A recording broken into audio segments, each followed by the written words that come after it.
Hello money 9। नमस्कार, आप सभी का बहुत स्वागत है हेलो मनी 9 पर। हर दिन शाम को 4 बजे मैं ये लाइव सेशन लेकर आती हूँ हेलो मनी 9, जिसमें हम पर्सनल फाइनेंस के अलग अलग एस्पेक्ट्स के बारे में बात करते हैं। सोमवार का दिन हमने डेडिकेट किया हुआ है टैक्स पर। तो आज चर्चा होगी कि अगर आप पुराने टैक्स रिजीम से नए टैक्स रिजीम में स्विच करते हैं तो आपको क्या क्या फ़ायदा मिलेगा। कम टैक्स रेट मिलेगा, बढ़ी हुई इनकम एग्जेम्पशन लिमिट मिलेगी, और अगर 7.5 लाख रुपए आपकी सालाना इनकम है तो टैक्स रिबेट का भी फायदा मिलेगा। लेकिन वो निवेश जो आपका टैक्स बचाने में मदद करते थे, उनका क्या? आपके वो निवेश जो अभी तक टैक्स बचाते थे, उनको अब आपको क्या करना चाहिए? क्या उनका साथ छोड़ दें? और अगर आपने कभी वैसे निवेश किए ही नहीं, उनकी जरूरत ही नहीं पड़ी, तो अब आप नई टैक्स रिजीम में अगर जब जाएंगे तब आपको किन निवेश पर फोकस करना चाहिए या इन्हें कंप्लीटली भूल जाना चाहिए? इन सब पर आज मैं बात करने वाली हूँ। मेरे साथ जुड़ रहे हैं आपके सवालों का जवाब देने के लिए और हमें समझाने के लिए कि कौन सा निवेश आपको अभी भी अपनी फाइनेंशियल प्लानिंग का हिस्सा बनाकर रखना है। टैक्स पैनल के को-फाउंडर और CEO Sudhir Kaushik ji. Thank you so much Sudhir sir, money 9 में स्वागत है आपका। चलिए हम सुधीर जी से बात करें उससे पहले सुधीर जी से आप लाइव कैसे सवाल पूछ सकते हैं ये बता देते हैं। आप हमें व्हाट्सएप कर सकते हैं, ईमेल कर सकते हैं, और यूट्यूब पर अगर ये हमारा लाइव शो आप देख रहे हैं तो हमारे चैट बॉक्स में जाकर के राइट हैंड में आपको नजर आएगा, उसमें भी अपने लाइव क्वेश्चंस पूछ सकते हैं। इनफैक्ट कुछ लोगों ने पूछना भी शुरू कर दिया है। लेकिन ये रहा हमारा व्हाट्सएप नंबर 9311121874, या ईमेल कीजिए money9query@tv9.com पर। सुधीर कौशिक है हमारे साथ। लाइव पूछे अपने सवाल, हाथ के हाथ आपको जवाब मिलने वाला है। अपने सवाल को जितने डिटेल में भेजेंगे उतने डिटेल में हमारे एक्सपर्ट उसका जवाब दे सकेंगे। चलिए अब सुधीर जी से बातचीत शुरू करते हैं। Sudhir sir, welcome once again. सबसे पहले new versus old tax regime, आप भी कई डिबेट्स का हिस्सा हो चुके हैं, मैं भी इस पर कई बार बात कर चुके हूं। अब वो फाइनेंशियल ईयर भी शुरू हो गया, सब लोगों को कहा गया कि आप सिलेक्ट कीजिए अगर आप पुरानी में रहना चाहते हैं, क्योंकि नहीं तो डिफॉल्ट रिजीम है।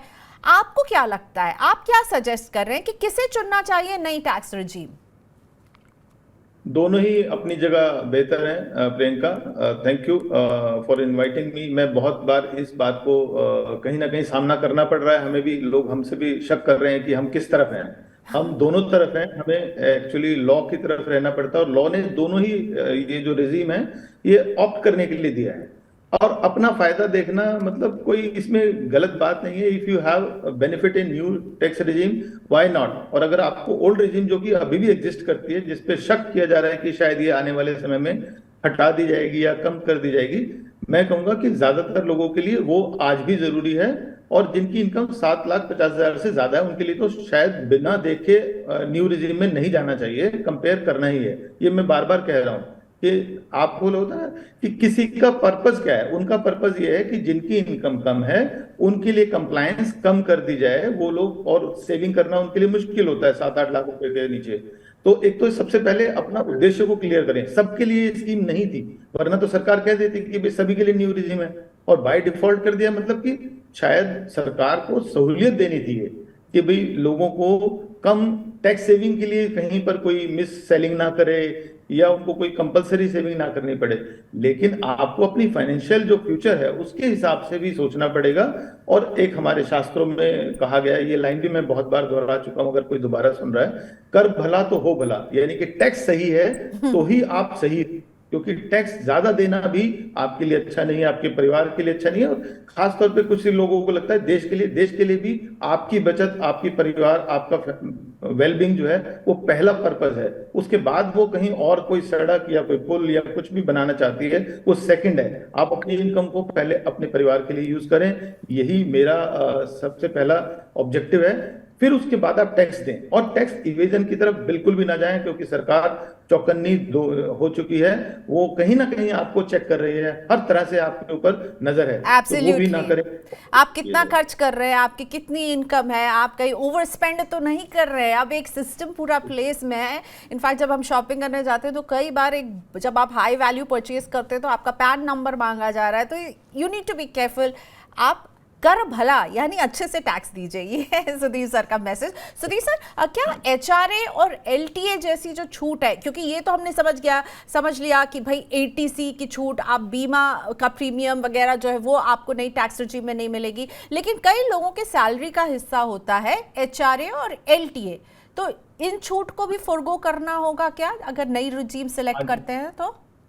बिल्कुल बिल्कुल। नई टैक्स रिजीम में जैसे आपको कुछ सहूलियतें दी गई हैं कि भाई आपको टैक्स सेविंग के लिए कंपलसरी इन्वेस्टमेंट नहीं करनी है, जो कि खासतौर पर एटीसी सबसे ज्यादा जो कॉमन है, हमारा जो एक सेक्शन है जो पिछले कई सालों से चला आ रहा है और कई सालों से 1,50,000 पर अटका हुआ है, वो वहीं के वहीं है।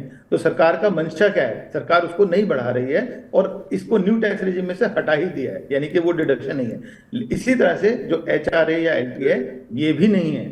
लेकिन मेरी राय ये है कि जो लोग 8 लाख से ऊपर हैं और सैलरी में हैं, सैलरीड एम्प्लॉय हैं, मतलब अपनी इनकम उनकी खास तौर पे अगर मैं कहूँ कि मोटा मोटी सैलरी से है, तो वो अगर अभी भी उनके पास ऑप्शन होगी, शायद वैसे तो लास्ट मंथ में सबकी विंडो क्लोज हो जाती है, बट कुछ कंपनीज मई में भी अलाउ करती हैं, तो वो ओल्ड टैक्स रिजीम आज भी चुन सकते हैं, तो जरूर चुन लें।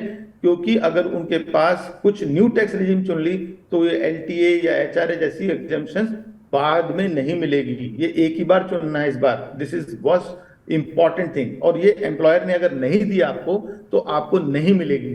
इसलिए इसमें पूरा खास ध्यान रखें। अगर आपके एम्प्लॉयर ने आज भी आपको मौका दिया है तो मैं फिर से एक बार वार्निंग दे रहा हूं, जो लोग 7.5 लाख रुपए से ऊपर की इनकम रखते हैं वो ओल्ड टैक्स रिजीम में कोई नुकसान नहीं होगा उनका। अगर उन्होंने बाद में भी करना है तो न्यू टैक्स रिजीम में जा सकते हैं अपनी जब रिटर्न फाइलिंग करेंगे। तो ये बात खास ध्यान रखने के लिए आज की डेट में, क्योंकि कुछ कंपनीज में आपने मुझे थोड़ा सा डरा दिया है कि अगर मान लीजिए किसी ने शुरुआत में चूज कर लिया है कि वो न्यू टैक्स रिजीम में जाना चाहता है, जब वो रिटर्न भरेंगे तब तो वो स्विच कर सकते हैं ना कि वो ओल्ड में भर दें, या सिमिलरली वाइस वर्सा नहीं कर सकते हैं क्या? मुझे लग रहा था कर सकते हैं, प्लीज क्लैरिफाई कीजिए। वो रिजीम चेंज कर सकते हैं, लेकिन अगर आपके एम्प्लॉयर ने आपको एलटीए और एचआरए दिया ही नहीं पूरा साल, तो आप क्लेम कैसे? ओके ओके, आपने ओल्ड टैक्स रिजीम नहीं लोगे तो आपकी सैलरी स्ट्रक्चर में वो बदलाव कर दिया जाएगा कि आप एचआरए और एलटीए नहीं ले रहे। ओके ओके, ठीक है, thanks for this clarification. Employer से ही मिलती है। ठीक है, थैंक्स फॉर दिस क्लैरिफिकेशन। अब ये बताइए सुधीर सर, अब हम टैक्स की बात छोड़ करके मैं इन्वेस्टमेंट की बात आपसे करना चाहूंगी कि वो निवेश जो हम टैक्स बचाने के लिए करते थे, एटीसी फैमिली वाले, एटीडी के लिए हम हेल्थ इंश्योरेंस का प्रीमियम देते थे, यूलिप पर आपको छूट मिलती थी, एनपीएस पर आपको छूट मिलती थी, अब इनका क्या होगा? अगर हम पहले से करते आ रहे हैं तो अब क्या करें? इनमें हम अपना निवेश जो है वो धीरे धीरे कम करें, कैसे रिस्ट्रक्चर करें? आप क्या सलाह दे रहे हैं?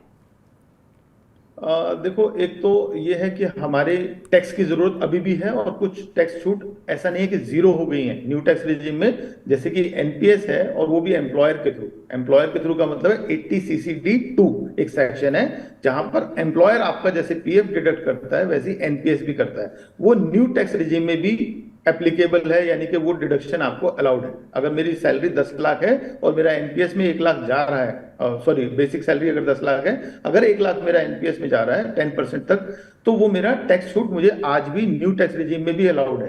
तो ये एनपीएस की इंपॉर्टेंस है, जो मैं बार बार कह रहा हूं कि रिटायरमेंट से बड़ा ऑब्जेक्टिव कुछ नहीं है, और उसको सरकार हर जगह आपको कहीं ना कहीं डिडक्शन, चाहे वो एटीसी की नहीं बढ़ाई है, लेकिन एटीसीसीडी1 भी और एटीसीसीडी2 दोनों में सरकार ने आपको एक तरह से एडिशनल डिडक्शन दी हुई है ओवर एंड अबव एटीसी। तो ये न्यू टैक्स रिजीम में भी इसको कंटिन्यू किया है, बाकी डिडक्शंस नहीं दिए। तो एक तो 80CCD2 की यानी कि एनपीएस की आपको कंटिन्यू करनी है, या आपके पास ऑप्शन है तो वो जरूर करनी है।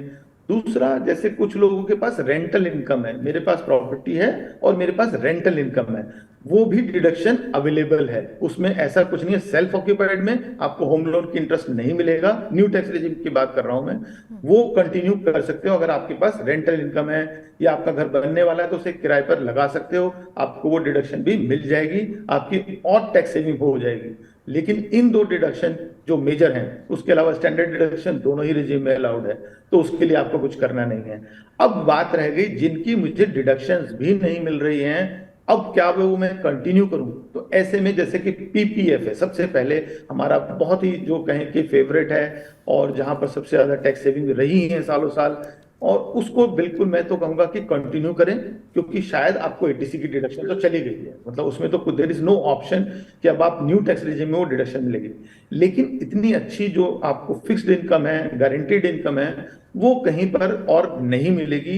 एफडीज में भी इंटरेस्ट टैक्सेबल होता है, एनएससी में भी इंटरेस्ट टैक्सेबल होता है, पीएफ का इंटरेस्ट नॉन टैक्सेबल है और इसमें ज्यादा सिक्योरिटी है। इसको हम पीएफ मतलब पत्नी फंड या पति फंड, मतलब अपने पार्टनर के लिए जोड़ रहे हो ये पैसा, ये अगर आपने गलती से भी कोई गलती की है तो ये पैसा कोर्ट भी आपके परिवार से नहीं ले सकती है। तो प्रोविडेंट फंड को तो कंटिन्यू करें, चाहे डिडक्शन नहीं मिल रही है। मेरी राय ये रहेगी, आपको एटीसी की डिडक्शन नहीं मिलेगी न्यू रिजीम में, लेकिन करिए, क्योंकि हो सकता है कि आप अगले साल रिजीम चेंज करना चाहें, आपकी इनकम 10 लाख 15 लाख कुछ भी बढ़ सकती है, अभी तो 7-8 लाख हो सकती है, तो आपके लिए न्यू रिजीम है। तो ये सरकार अगर ऐसी ही स्कीम को दोनों को कंटिन्यू करती है और आप अगले साल में मान लीजिए कि ओल्ड रिजीम में जाते हैं, तो एटीसी भी मिलेगा ना, आपको अलाउड है, सैलरी में बिल्कुल। चेंज। सो पीपीएफ जैसा निवेश है, इसको डिसकंटिन्यू नहीं कीजिए। अगर आप ऑलरेडी पहले से करते आ रहे हो और नहीं कर रहे हैं और आप नया भी करना चाहते हो, कीजिए। एक सुरक्षित निवेश है, अच्छा रिटर्न मिलता है, टैक्स फ्री है। ये शायद ट्रिपल ई के उसमें आती है, राइट? एग्जेम्प्ट में आती है। और इसी तरह एनपीएस से में, हमारे पास, हाँ हाँ इसी जी, जी, जो एनपीएस जैसे कि आपको मिलेगा एम्प्लॉयर वाला, आपको एम्प्लॉयर वाला 50,000 वाला नहीं मिलेगा जी। एटीसीसी D2 का बेनिफिट आपको मिलेगा न्यू टैक्स रिजीम में, रेंटल इनकम का बेनिफिट मिलेगा, स्टैंडर्ड डिडक्शन आपको मिल रहा है। तो चलिए सुधीर सर, कुछ क्वेश्चन जो हमारे दर्शक लाइव पूछ रहे हैं वो लेते हैं। इनफैक्ट विवेक जी के, हाँ पॉइंट एक ऐड कर देता हूं प्रियंका जी। प्लीज जो ऐड। इंश्योरेंस है ना, इंश्योरेंस को भी आप इग्नोर ना करें। जो मेडिकल इंश्योरेंस है या टर्म इंश्योरेंस है उसको भी कंटिन्यू करें, क्योंकि वो लाइफ की बेसिक नीड है। टैक्स छूट एक आपका एडिशनल, वो कहते हैं ना, चेरी ऑन द केक होता है कि भाई कुछ मिल रहा है, लेकिन बेसिक नीड्स को आप डिसकंटिन्यू कर देंगे तो वो तो सरकार ने कह दिया, इसका मतलब थोड़ी ना आप सुरक्षित हो गए, आपने अमृत थोड़ी पी लिया न्यू टैक्स रेजिम लिए तो क्या आप बच जाओगे। तो जान का जोखिम है या जो शरीर का जो हेल्थ का जोखिम है उसको तो आप इग्नोर नहीं करेंगे। उसमें बेशक टैक्स सेविंग ना हो आपको न्यू टैक्स रेजिम में, बट मेरे सलाह यह है कि वो भी डिसकंटिन्यू ना करें। एब्सोल्युटली। इंश्योरेंस यानी कि लाइफ इंश्योरेंस प्लस आपके पास एक हेल्थ इंश्योरेंस बढ़ते हुए मेडिकल खर्चों से लड़ने के लिए बेहद ज़रूरी है। इसको टैक्स से बिल्कुल ना जोड़कर देखें। सरकार भी यही कह रही है कि आप अपना निवेश अपने लिए करें, ना कि टैक्स बचाने के लिए। और सुधीर सर ने कहा टैक्स बचना जो था वो चेरी ऑन टॉप था। सो उसको सिर्फ टैक्स नहीं बच रहा इसलिए निवेश नहीं करेंगे, ये गलती नहीं कीजिएगा। सुधीर सर, अब let's move on to our viewer questions.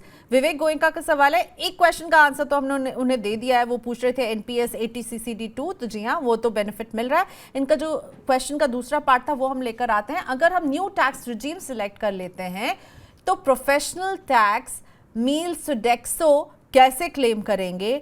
क्या इन्हें डिसकंटिन्यू कर लेना चाहिए? इसके बारे में विवेक गोयनका आपसे पूछ रहे हैं, लाइव जुड़े हुए हैं, हमारे इस बातचीत को देख रहे हैं लाइव। बताइए विवेक जी, मेरा मानना यह है कि ये जो मील कूपन है या जो इस तरह के प्रोफेशनल टैक्स हैं, जनरली ये हायर इनकम में होता है या स्टेट वाइज है। कुछ स्टेट्स में है, कुछ स्टेट्स में नहीं है। एक तो इसमें ये है, और अगर आपके पास ये मिल रहा था तो आपको ओल्ड रिजिम लेना पड़ेगा अगर इनको क्लेम करना है। तो ये न्यू रिजिम में आपको एप्लीकेबल नहीं है। वहां कहा यही है, मतलब जो सरकार की मंशा है, जो कहते हैं ना कि आपको डायरेक्शन को समझना होता है, पॉलिसी क्या बनाई है। पॉलिसी है कि आपको ज्यादा से ज्यादा जो टैक्स की अगर बेनिफिट लेने हैं तो आपको ओल्ड रिजिम में रहना है, वो एग्जिस्ट करती है एज इट इज है। फिर तो आप 15 लाख या 20 लाख तक भी टैक्स जीरो कर सकते हो, लेकिन उसके लिए आपको मेहनत करनी है, थोड़ी बहुत एक्सरसाइज, जैसे कि मील कूपन है या कुछ और डिडक्शन से वो क्लेम करनी होगी। तो वो बहुत अच्छा है। अगर मैं मान लूं कि आपकी इनकम 15 लाख है या 12 लाख है या 8 लाख से ज्यादा है, तो फिर तो आपको ओल्ड रिजिम में ले लीजिए और ये दोनों फायदे आपको मिल जाएंगे। लेकिन अगर आप न्यू रिजिम में लेना चाहते हैं और फिर ये दोनों फायदे ये नहीं मिलेंगे, ये नहीं है उसमें ये। ओके, सो विवेक जी, ये फायदे अगर उठाने हैं तो आपको ओल्ड टैक्स रिजीम के साथ ही बने रहना होगा। और इस बार सभी को ये सिलेक्ट करना है कि भाई वो न्यू में, क्योंकि न्यू जो है वो डिफॉल्ट, अगर आपने सिलेक्ट करके बोला नहीं कि मैं ओल्ड में भर रहा हूँ, अपना टैक्स भरने वाला हूँ, तो ये मान लिया जाएगा कि आप न्यू टैक्स रिजीम को मान रहे हैं। आरती खन्ना से हम बात कर जी, उसमें सरकार का फायदा होगा क्योंकि आपका वो टीडीएस के अनुसार काट लिया जाएगा। ओके, प्रशांत राजे का सवाल लेते हैं पुणे से। ये पूछ रहे हैं कि क्या सीनियर सिटीजन्स के लिए नई टैक्स रिजीम में अलग स्लैब है? कितनी पेंशन इनकम वालों को नई टैक्स रिजीम चुनना चाहिए? प्रशांत जी का सवाल है कि सीनियर सिटीजन के लिए क्या अलग स्लैब मिल रहा है? Sudhir sir, I am not sure. नहीं, न्यू टैक्स रेजिम में कोई अलग से स्लैब नहीं है। वहां पर ना चीजों को सिंप्लीफाई किया गया है। फिर से मैं एक बार और कि वहां पर सिंप्लीफाई किया गया है कि ज्यादा जो लोगों को कॉम्प्लेक्सिटी, जो पुराने लॉज हैं उसकी जगह एक नई रेजिम शुरू कर दी गई है, और धीरे धीरे इसकी तरफ लोगों का झुकाव या रुझान या जो भी का इंटरेस्ट बढ़ता जा रहा है। और खासतौर पे जिनकी इनकम 7 लाख 8 लाख के आसपास है, उनके लिए तो ज्यादा सोचने की जरूरत भी नहीं है, क्योंकि टैक्स के लिए तो आपको सेविंग नहीं करनी है, जबकि हमारे लिए तो यही बिजनेस है। फिर भी मैं यही कह रहा हूँ कि सरकार ने आपको ये सहूलियत दी है, लेकिन जो 7.5 लाख से ऊपर जा रहे हैं या 7,51,000 भी हो है, वो मैं कहूंगा कंपेयर करें। हमें 1 रुपया भी टैक्स का देना है तो ये देखना है कि पहले मेरी फैमिली की जरूरत पूरी हो गई है, और अगर मेरी फैमिली की जरूरत पूरी नहीं हुई है, जरूरत का मतलब है क्या उनको इंश्योरेंस चाहिए मेडिकल या नहीं चाहिए, या उनको कोई टर्म इंश्योरेंस या कोई और इन्वेस्टमेंट फ्यूचर के लिए, बच्चों के एजुकेशन के लिए, क्योंकि सरकार कोई डायरेक्ट बेनिफिट नहीं दे रही है। इसका रीजन यही है। अगर सरकार नहीं दे रही है तो सरकार ने हमें ऑप्शन दिए कि मैं अपने परिवार के लिए, अपने लिए जो रिटायरमेंट हो या बच्चों की शादी या उनकी एजुकेशन, इन्हीं टैक्स सेविंग के थ्रू कर सकता हूं। तो इसलिए क्या करना है, पहले वो कंपेयर करना है, क्या मैं इस टैक्स को डाइवर्ट कर सकता हूं टुवर्ड्स माय फाइनेंशियल वेलबींग, या मैं अपनी भलाई के लिए कर सकता हूं। कर भला तो हो भला, उस पॉइंट पे जरूर करना है, एक बार सोचना जरूर है।